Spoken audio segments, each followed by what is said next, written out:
Muy buenas noches, bienvenidos a este capítulo, así somos, de día martes, madrugada de día miércoles, AS Impacto Científico. Con eso empezamos a comentar ya en las redes sociales y empezamos de lleno con el impacto científico que tiene que ver con el día a día, que tiene que ver con el clima, porque justamente se entregó un informe con 4 conclusiones sobre lo urgente que es el nuevo informe climático de la ONU, que lleva por nombre Ahora o Nunca, así determinante. Este informe dice que las emisiones de gases de efecto invernadero deben disminuir y así evitar, Juan Andrés Alfate, una catástrofe climática.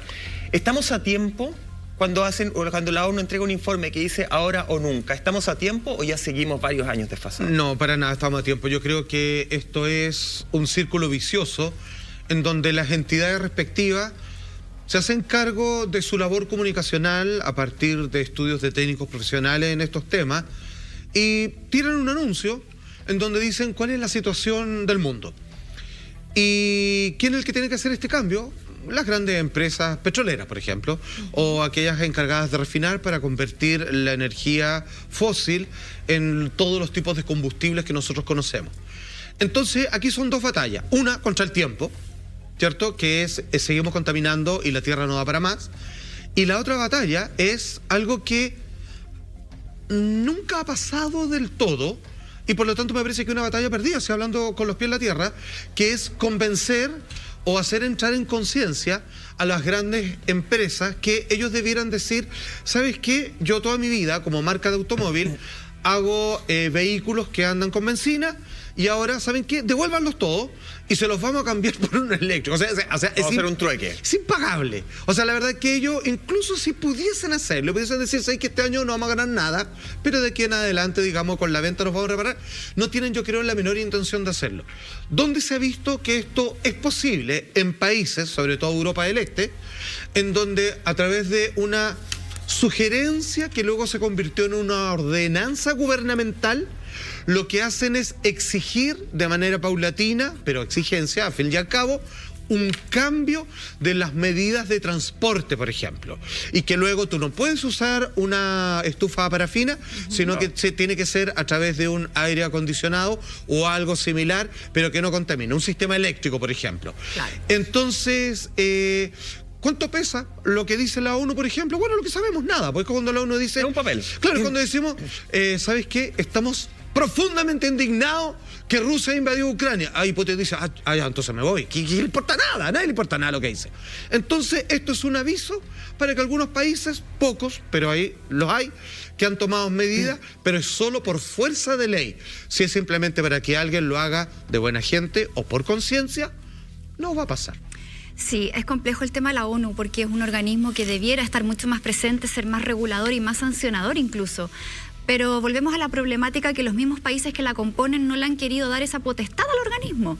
Entonces no le quieren dar el poder que debería tener para efectivamente ser un organismo que una a estas 194 naciones y si tú le das mucho poder a algo, después se aprovecha. Porque esto es bueno, claro, pero todas las otras cosas malas de la ONU... porque en el fondo cada país quiere mantener, ¿cierto?, su jurisprudencia, quiere mantener sus propias leyes, su propia autonomía dentro de los grandes acuerdos que se puedan generar en estas mesas de diálogo, como les decía, en estos 194 países que son los que componen la ONU. Ahora, el informe del IPCC que salió ahora, que han salido varios, desde ya hace varios meses ya que hemos visto ciertos avances que van más o menos por la misma línea. En este caso hay 4 conclusiones que se sacan de este informe que tiene que ver con que efectivamente las energías limpias están un poco más baratas, cada vez más asequibles para la gente. Y eso también tiene que ver con los aportes y con los financiamientos de los gobiernos, por ejemplo, o con las subvenciones, o que esto se haga una mentira, más comercial. Perdón, lo que pasa es que si tú me dices que un Mercedes-Benz hoy día no está a 50 millones y no está a 45, está más barato, pero es más caro que cualquier otra cosa. Ese es el problema. No se ha hecho una acción de que sean más barato de lo que hoy existe. Si logran hacer ese, yo me cambio. Yo vendo el auto y me compro otro. O sea, yo no me compro un auto eléctrico para no aportar. No me alcanza, es imposible. Es que estas energías limpias yo creo que apuntan a las industrias. Entonces, claro, si hay una disminución de precio, va a ser mucho más masivo. Y para terminar con estas conclusiones, la siguiente es que existe una política y también una resistencia al cambio, que lo hemos visto. Pero vamos desarrollando por conclusión. Vale. ¿Te parece? Sí. Porque me parece súper interesante la primera que planteaste, justamente porque en estricto rigor no miente. Porque no, engaña. Sí, ¿Cachai? Que es tan delicada la línea y eso tiene que ver con que no hay nadie que fiscalice. No, porque efectivamente acceder, por ejemplo, a eso, un auto eléctrico, acceder al auto no es más barato. Acceder a la electricidad para cargar el auto sí es más barato. Claro. Entonces ahí utilizan ese juego porque dicen, Hoy día claro, es gratis incluso. oye, nosotros en muchos lugares gratis. Miren, la benzina está carísima, ¿cierto? Pongamos un ejemplo acá. O sea, cargar un auto eléctrico hoy día es mucho más barato. Pero ¿quién puede acceder a un auto eléctrico? Ese es el problema. Eso es lo que no han asegurado. Entonces, ese primer punto, ellos se llenan la boca en estas conclusiones diciendo, oye, sí, el acceso a la electricidad para cargar el auto es más barato. Perfecto, sí, aplaudimos, nos sacamos los sombreros. Menos mal. Pero ¿cómo yo puedo cargar mi auto de electricidad teniendo un auto eléctrico? Y hoy día eso es lo que es más caro. Es muy caro. Entonces, son informes que uno valida, pero ya como que da un poco de risa sentir que los siguen lanzando semestralmente, porque claro, tenemos países más allá, ni siquiera de empresa. Yo leía, hay países como China. China e India son los países más contaminantes en cuanto a la emisión de gases de efecto invernadero. Y también los que más se cuidan de tratar de no contaminar. Y Estados Unidos también. Sí. De hecho, Estados Unidos no cumplió su cuota. Seguro. Pero ¿qué es lo que pasa con China? Que a mí me impacta. China no tiene ningún plan para la reducción de emisión de gases. Ninguno de aquí al 2030. Es más, ellos dicen, chiquillos, el 2030 nosotros vamos a llegar al pic de emisiones. El 2030 sí, ya chao, vamos a reventar el mundo y de ahí hasta el 2060 vamos a llegar a cero. Y ahí es donde yo repito mi pregunta majaderamente. Cuando estamos con un país tan grande como China, que dice que no va a hacer ninguna política de aquí al 2030. Es más, el 2030 te vamos a embarrar porque vamos a tener el pic de emisiones. Entonces, sí, oye, tenemos 8 años, mira, mi matemática, 8 años perdidos. 8 años perdidos, entonces uno dice, ya, ¿puedo estar yo en mi casa haciendo la huerta orgánica, ayudando al planeta, la empresa? Si tenemos países como China que literal no están ni ahí, y agarran lo que tú decías, la ONU no tiene poder fiscalizar. Oye, además que dos temas, porque China es muy tentador lo que propone, porque supongamos que probablemente en una encuesta rápida todos están de acuerdo de que deberíamos contaminar menos. Pero si alguien se quiere comprar un auto hoy día, yo creo que el que más le conviene es uno chino, porque es parecido al que copió, claro. Y es más barato. Entonces, y es súper contaminante. ¿Pero cuánto te dura? A diferencia, hay distintas calidades, hay algunos que son bastante problemas. Pero la India trata de hacer medidas de 6 que se llaman, que son lo menos contaminantes posible. Pero yo creo que la Monty tiene un punto muy grande. ¿Sabéis qué? En estricto rigor, este mensaje de la ONU no es para la gente, es para las grandes empresas. Pero aquí es donde debería haber un cambio de switch, en donde, pero es muy delicado. Lo que pasa es que un gobierno no puede pegarle una encerrona a una superempresa, corporación mundial. Entonces tendría que ser a través de un cambio de constitución donde digan, ¿saben qué? Nosotros queremos, aquí dice que tenemos que vivir en un mundo mejor, más ecológicamente sustentable. Por lo tanto, no puede haber una ley que aprueba, contamina todo lo que se te dé la gana porque va contra esta otra. Entonces hay que ponerse un acuerdo, pero tiene que ser con las empresas. Y yo creo que para hacerlo factible hay que hacerlo paulatino, porque igual a la empresa tú no le puedes decir, ¿usted a qué se dedica? Bueno, yo tengo una empresa así que tiene 40 años y hacemos plástico. ¿Sabe qué? El plástico está prohibido. Chao. No, o sea, no me haga eso. Dígame que voy a cambiar a otra cosa, pero deme un tiempo. Ya, porque son procesos lentos en el tiempo, porque si no esa empresa agarra su y no cosita tenemos ese tiempo. Volvemos a Ese lo es el mismo. punto. No, por eso yo creo que estamos fregados. Estamos contra el tiempo, entonces al final uno dice ya, hay países que saben que está la embarrada y no están dispuestos a cambiar todo. Hay empresas que también uno entiende, si, a ver, si Chile me está encerrando todo, me está cerrando la cancha de un día para otro, entonces agarro mis cositas y me voy, no sé, a contaminar a Argentina, porque a ese empresario lo que le interesa es hacer el negocio, es generar las plata, por ejemplo. Exacto. Tiene que ser paulatino, no tenemos tiempo. Entonces, la otra pregunta que puede surgir, Monty, es la sociedad que nosotros tenemos dibujada, una sociedad capitalista, ¿cierto? ¿Es acorde con los bienes ecológicos que necesitamos para poder perpetuar en el tiempo este planeta Tierra? Si en el fondo yo creo que lo más impactante del informe de la ONU es su título, ahora o nunca.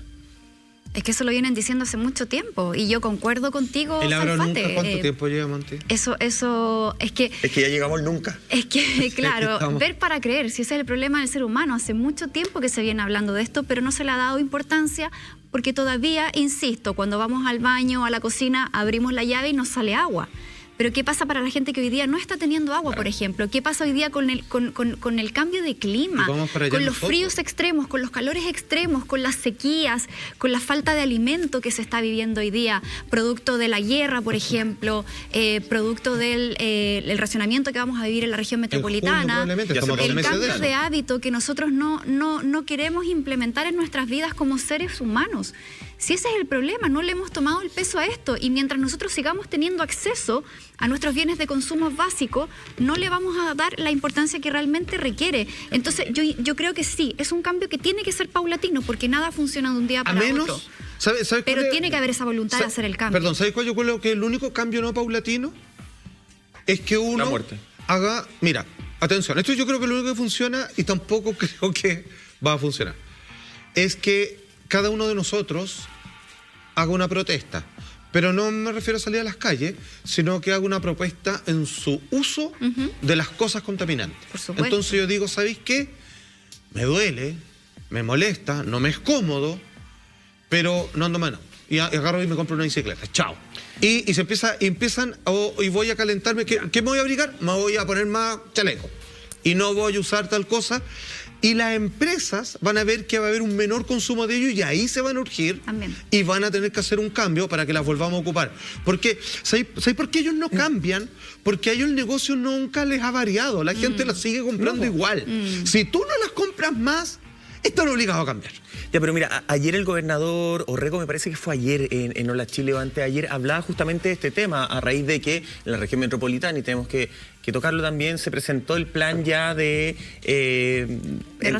racionamiento del agua en 12, 6, 4 días, justamente fue ayer en Hola Chile, y él hablaba de que la gran lucha para poder cumplir todos estos objetivos tiene que ver con lo que decía la Monty. La gente sigue viendo que el agua sale de sus llaves. Probablemente el día que abran la llave y no les salga el agua va a ser recién el día que vamos a tomar conciencia, porque también él decía, estamos batallando, ojo, con la desinformación. Está mucho, y yo me sentí súper tocado con lo que él dijo, porque yo lo planteo también acá, que de repente uno dice, oye, ¿qué tanto voy a ayudar yo? Si en el fondo tengo una tremenda empresa que está contaminando. ¿Qué tanto sirve que yo, no sé, pues junte las bolsas, las latitas de bebida y las recicle?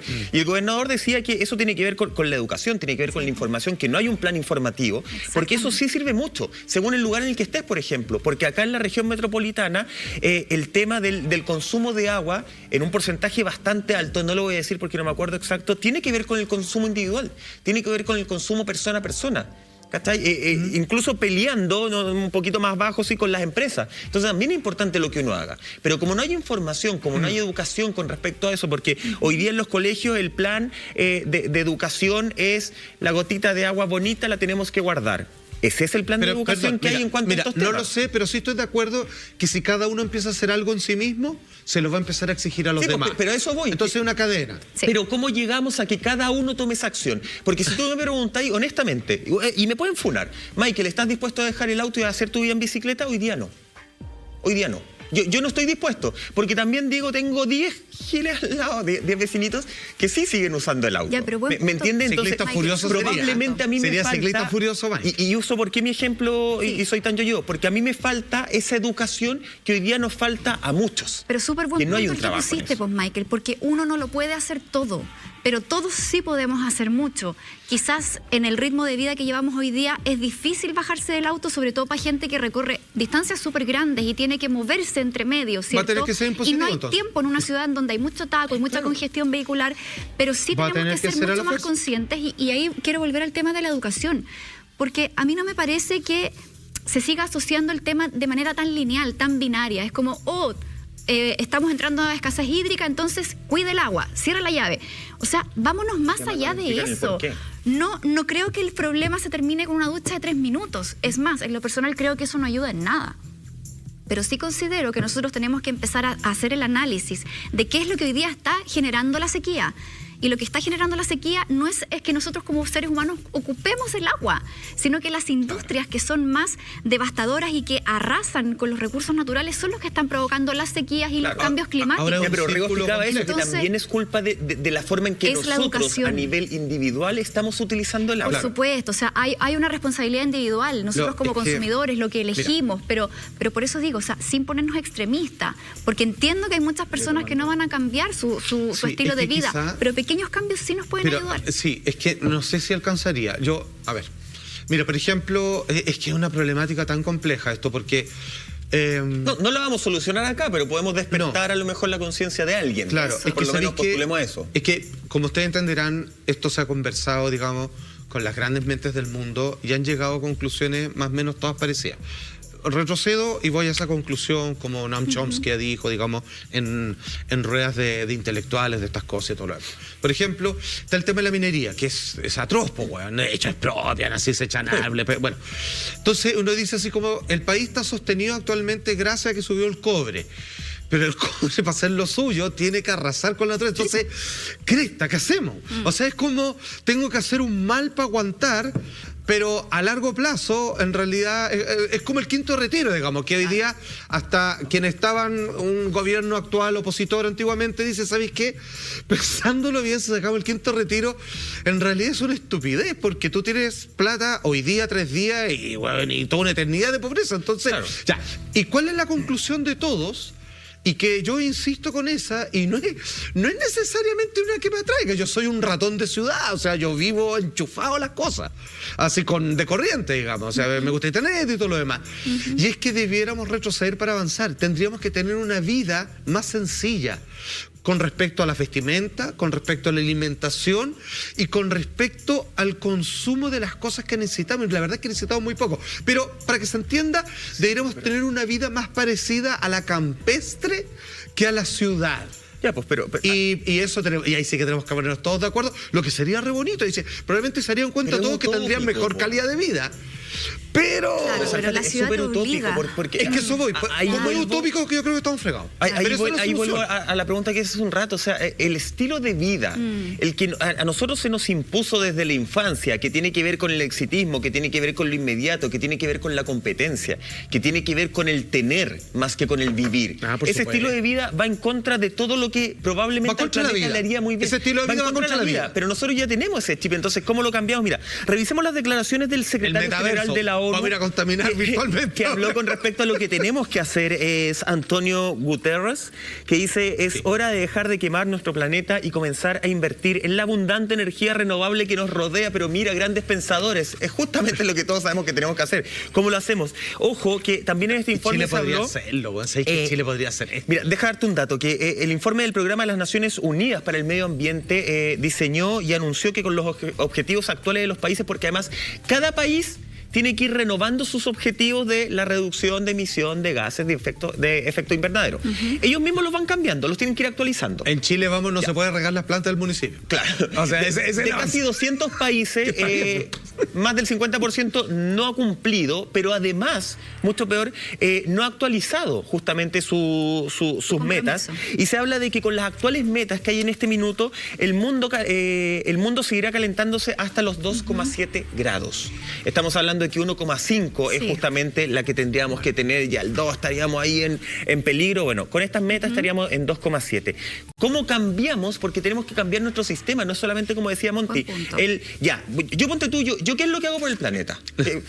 Cuando echo a hervir las verduras, guardo esa agüita y riego las plantas. Reutilizo el agua de esa forma. Por ejemplo, no la tiras por el lavadero. No la tiro por el lavadero, entonces voy reutilizando y aprovecho las vitaminas, ya, perfecto, esa es una forma. Pero con eso no estoy reduciendo nada, ¿cachai? Eso es tal vez lo máximo, puede sonar súper egoísta, pero yo ¿qué tendría que hacer? Eso, tendría que dejar el auto probablemente. Tendría que dejar de comprar ropa, por ejemplo, porque la industria de la ropa desechable es una industria que está utilizando una cantidad de agua increíble. Pero Michael, si nos ponemos en esa, nosotros como seres humanos, de momento que respiramos, estamos contaminando. Entonces no nos podemos ir al extremo. Comprarse ropa no es vital. No nos podemos ir al extremo tampoco. Yo creo que ese es el gran prejuicio que tiene mucha gente. Es verdad. Dicen, ¿qué saco con reciclar esto? ¿Qué saco con hacer esto? Bueno, haga lo que pueda en la medida de lo posible, porque todo contribuye y todo ayuda. No con un informe que hice ahora entonces, pero por eso es mejor hacer algo que no hacer nada. Oye, vamos a seguir con este tema porque otro de los puntos que dice este informe tiene que ver justamente con la política y con la resistencia al cambio. Y aquí quizás poner ejemplos de grandes políticos que hasta el día de hoy son negacionistas con respecto a la crisis climática que estamos viviendo. Vamos a hacer una pausa y retomamos este tema esta noche aquí en Así Somos.